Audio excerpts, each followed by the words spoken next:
Alright guys, start with a glass of ice. Top with your favorite whiskey. Take your child's apple juice box. And garnish with some candy corn.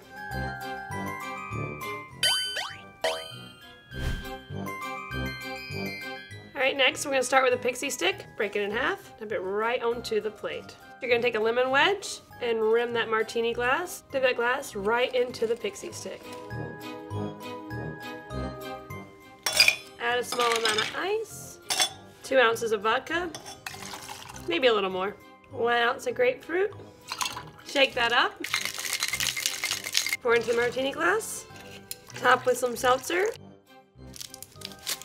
And then give it one last stir with a dum-dum.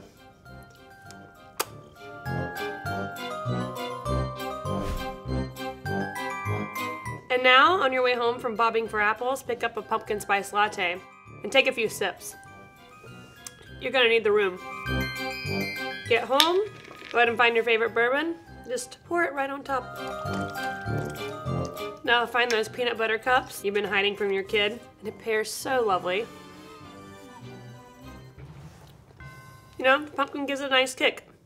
So does the bourbon. Alright moms, let's throw it back to high school.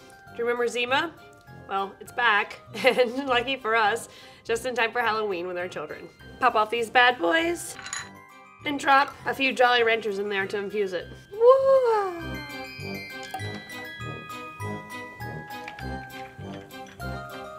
After a few minutes, wait for the Jolly Ranchers to infuse with the Zima and take a sip.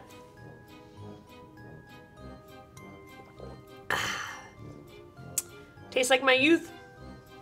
Halloween's always been one of my favorite times of the year, especially now that I have kiddos. Yeah. Now I get to dress up and enjoy tequila too. Have a safe and happy Halloween, everyone.